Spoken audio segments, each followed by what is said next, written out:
और एजेंसी का आंकड़ा आ गया है सामने। वो आंकड़े भी रखते हैं देश के सामने, क्योंकि बड़ी इंटरेस्टिंग इस वक्त लड़ाई देखने को मिल रही है। हालांकि दोनों ही तरफ मैट्राइज ने कह दिया है कि बीजेपी गठबंधन की सरकार बन रही है, बीजेपी के लिए बल्ले बल्ले खबर। लेकिन अब देखते हैं ये जो दूसरा आंकड़ा है, महाराष्ट्र में चाणक्य स्ट्रैटेजीज का एग्जिट पोल सामने आया है, जहां पर महायुति की वापसी होती हुई दिखाई दे रही है। महाराष्ट्र में महायुति की वापसी, यानी कि यहां पर भी बीजेपी शिंदे गुट भारी पड़ता हुआ 152 से 160, यानी कि इसके पहले जो एग्जिट पोल के आंकड़े हमने आपको दिखाए, ये भी आंकड़ा उसी ओर इशारा कर रहा है। यहां पर चाणक्य स्ट्रैटेजीज का ये एग्जिट पोल दिखा रहा है महायुति की, यानी कि 47% vote share Bharatiya Janata party गठबंधन को, कांग्रेस पार्टी गठबंधन को 42%, और यहां पर भी बड़ा फर्क है, अन्य के खाते में 11% जाते हुए चाणक्य का ये जो एग्जिट पोल है ये भी काफी ज्यादा अहम हो जाता है। महाराष्ट्र से क्या उद्धव गुट के लिए, वहां पर कांग्रेस के लिए, नाना पटोले के लिए, शरद पवार गुट के लिए अच्छी खबर इस दूसरे एग्जिट पोल में भी सामने नहीं आ रही है। बीजेपी गठबंधन को 47% और कांग्रेस पार्टी गठबंधन को 42% वोट शेयर जाता हुआ दिखाई दे रहा है। जल्दी से कन्वर्ट कर देते हैं वो आंकड़े। इसमें भी देखिए, मैं आ रही हूँ, संगीत रागी जी बहुत एक्साइटेड हो रहे हैं। मैं लौट हो रहा है एकदम। देखिए यदि 152 से 160 भारतीय जनता पार्टी गठबंधन, 152 से 160 कांग्रेस पार्टी गठबंधन, 130 से 138 और अन्य के खाते में 6 से 8 सीटें जाती हुई दिखाई दे रही हैं। और भारतीय जनता पार्टी यहां पर भी प्रचंड जनादेश हासिल करती हुई शिंदे सरकार में, आप गौर फरमाइएगा, क्योंकि वहां पर 30 सालों में कांग्रेस पार्टी की अकेले सरकार बनी थी 1990 में।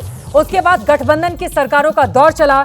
इस बार भी गठबंधन की सरकार ही वहां पर फॉर्म में आने वाली है, क्योंकि दो गुट हैं और दोनों तरफ 3-3 बड़ी बड़ी पार्टियां हैं, और दो ऐसे गुट हैं जिनमें बड़ी बड़ी पार्टियों को लेकर क्षेत्रीय पार्टी जब स्प्लिट हुई थी तो हम सब ने देखा था किस तरह की राजनीति वहां पर चली। बीजेपी के ऊपर आरोप लगे कि भारतीय जनता पार्टी ने शिवसेना को धोखा दिया, वहीं अजित पवार और शरद पवार के बीच भी उसने दो फाड़ करवा दिया। और अगर इस तरह का जनादेश आता है तो संगीत रागी जी, अब तो भारतीय जनता पार्टी ने जो किया उसको सही मान रही है जनता।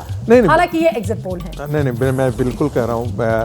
मैं जो कह रहा था उसको मैं थोड़ा सा आगे बढ़ा रहा हूँ कि अब वो आदिवासी बहुल क्षेत्र नहीं रह गया है। तीसरी बात मैं जो कहना चाहता हूँ, पहले ये चाणक्य का दिखा रहा है महाराष्ट्र नहीं, चाणक्य का आप देखेंगे कि आप उसमें था कि 10% था अदर्स जी, उसमें से 1% माइनस कीजिए तो उधर 48% हो जा रहा है, और कांग्रेस वाले गठबंधन को 42% है। बिल्कुल। तो चाणक्य वाले गठबंधन, चाणक्य का जो एग्जिट पोल है उसमें भी कांग्रेस पार्टी को 42% ही है, और आप देखेंगे कि भारतीय जनता पार्टी के गठबंधन को 48% था, और अदर्स को जो था वो 10% था, और यहां पर चाणक्य में वो 11% है। वो 11% में से 1% अभी आप निकाल करके दिया मुझे खाने का मौका कम से कम अभी तक के एग्जिट पोल के आंकड़े ने संगीत रागी को दे दिया। जल्दी से एक दिबांग से टिप्पणी। दिबांग, हालांकि ये एग्जिट पोल ही है लेकिन उन्हीं आंकड़ों पर हम चर्चा कर रहे हैं, इसलिए मेरा सवाल है, हमने लोकसभा के दौरान देखा था भारतीय जनता पार्टी के लिए हर तरफ से बुरी खबर आ रही थी। हालांकि उसने 240 सीटें हासिल की, महाराष्ट्र में उसकी बहुत बुरी परफॉर्मेंस रही थी, 21 सीटें जीतने वाली पार्टी 9 सीटों पर आकर सिमट जाती है। लेकिन इस बार ऐसा क्या हुआ, अगर एग्जिट पोल को ही अभी के लिए एग्जैक्ट मान ले, तो ऐसा क्या हुआ कि दोनों ही राज्यों में बीजेपी अपनी सरकार बनाते हुए सहयोगियों के साथ दिखाई दे रही है? मेरे ख्याल से बीजेपी ने जिस तरह से जो योजना लागू की लाडली बहना, वो मेरे ख्याल से महाराष्ट्र में अगर बीजेपी जीतती है, ये आंकड़े सही बैठते हैं, तो इसका मतलब वो काफ़ी कारगर हुई। और उसका जो हमने देखा जिस तरह का प्रयोग किया शिवराज सिंह चौहान ने मध्य प्रदेश में, उन्होंने जाके मुख्यमंत्री को कहा महाराष्ट्र में कि आप सिर्फ लोगों तक पैसा पहुंचाओ, इसी पे सारा ध्यान रखो, वोट आपको अपने आप मिलेगा। तो अपने अनुभव से वो बात बता रहे थे, और मुख्यमंत्री एक तरीके से इसको मानते रहे, उन्होंने वो करके भी दिखाया। मेरे ख्याल से ये जो पूरा फॉर्मूला है वो एक तरीके से काम आया, हालांकि लाडली बहना वाला जी। तो एक ये बड़ा, अगर ये परिणाम आते हैं तो ये बड़ा एक, उसमें एक बड़ी बात ये होगी कि जो आपने मध्य प्रदेश में किया, तो एक फॉर्मूला फिर बन जाएगा अगर ये हो जाता है कि आप लोगों को आखिरी मौके पर चुनाव से ठीक पहले पैसा पहुंचाइए और वोट पाइए। अब आगे हैं ब्रेकअप। ये देखिए, यहां पर आपको दिखा रहे हैं चाणक्य के इस एग्जिट पोल में भारतीय जनता पार्टी 90 सीटें हासिल करती हुई दिखाई दे रही है। शिवसेना शिंदे गुट अच्छा परफॉर्म करता हुआ 48 सीटों के साथ, एनसीपी अजित पवार 22 सीटों के साथ, और अन्य के खाते में 2 सीटें। ये अन्य वो हैं जो बीजेपी को एक तरह से सपोर्ट करते हैं या फिर बीजेपी के साथ डायरेक्टली या इनडायरेक्टली मिले हुए हैं। इस वजह से आप देखेंगे अन्य ऊपर अलग दिखा रहे हैं, अन्य नीचे अलग दिखा रहे हैं। दूसरी तरफ महाविकास अघाड़ी 130 से 138 सीटें हासिल करती हुई, कांग्रेस पार्टी 63 सीटें यहां पर हासिल करती हुई दिखाई दे रही है शिवसेना उद्धव गुट के लिए। अच्छी खबर बिल्कुल सामने नहीं आई है। 35 सीटें 2019 का आंकड़ा आप याद कीजिए, इससे डबल शानदार परफॉर्मेंस उसकी थी बीजेपी के साथ जब उसने चुनाव लड़ा था। उद्धव ठाकरे उस समय साथ में थे। और यहां पर एनसीपी शरद पवार के लिए 40 सीटें।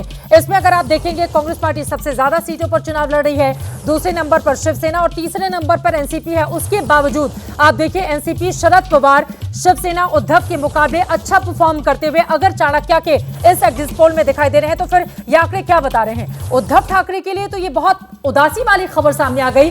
शिवसेना शिंदे गुट 48 के साथ और आपके जो सहयोगी हैं जिसको आपने कम सीटें दी वो शरद पवार 40 सीटों के साथ आपसे आगे बढ़ गए। बिल्कुल, अगर एकनाथ शिंदे आगे बढ़ जाते हैं तो वो ये भी दिखा रहा है कि जो मैंने पहले कहा कि आपकी वो महिला वाली योजना है वो काम कर रही है। क्योंकि कई जगह लोगों ने पूछा, जो लोग वहाँ का दौरा करके आए, कि आपको क्या लगता है कि किससे पैसे भिजवाएं? तो कई लोगों ने कहा कि वो जो टीका लगाता है दाढ़ी वाला है, शिंदे शायद उसका नाम है, उसने ये पैसे भिजवाए। तो इसका मतलब शिंदे ने अपनी जगह बनाई। अगर आप शिंदे से मिली हो, आपने उनके कई बार इंटरव्यू किए हैं, मैंने उनका शुरू से इंटरव्यू किया, जिस तरह का कॉन्फिडेंस उनमें आया आखिर के दिनों में, वो एक तरीके से बदली हुई पर्सनैलिटी दिखाई दी है। तो ये उनके लिए एक अच्छी बात है। हालांकि जब चुनाव हो जाएंगे उसके बाद फिर उस पर भी खींचतान मचेगी, वो एक दूसरी बात है, वो बात की परेशानी है। फिलहाल अगर ये हो रहा है तो इसका मतलब शिंदे ने अपनी स्टैंडिंग को बढ़ाया है। शिंदे एक नए नेता के रूप में उभरे हैं, एक ऐसे नेता के रूप में उभरे हैं जिन्होंने लोगों में अपनी पहचान बनाई है। कहीं नहीं थे, पर पिछले अगर 5 साल में 3 साल में वो पहचान बना लेते हैं और खासतौर पर अपने टर्म के आखिरी 6-7 महीनों में अपनी पहचान बना लेते हैं, तो एक बहुत बड़ी बात होगी शिंदे के लिए। लेकिन और वही ये परिणाम दर्शकों को हम बता दें, दूध का जला छाछ भी फूंक फूंक कर पीता है। ये एग्जिट पोल के आंकड़े हैं। एग्जिट पोल के आंकड़े 23 तारीख को सामने आएंगे, लेकिन अभी हम एग्जिट पोल के अलग अलग सर्वे एजेंसियों के जो आंकड़े आए हैं वो देश के सामने रख रहे हैं और इसके हिसाब से महायुति की सरकार महाराष्ट्र में बनती हुई दिखाई दे रही है। अब चाणक्य झारखंड को लेकर क्या कर रहा है भविष्यवाणी? जल्द संगीत रागी जी एक टिप्पणी करना चाह रहे हैं। एक ही टिप्पणी करना चाहते हैं। पूरे ये में कांग्रेस पार्टी को बहुत फायदा दिख रहा है। मैं इसलिए कह रहा हूं, कांग्रेस पार्टी जहां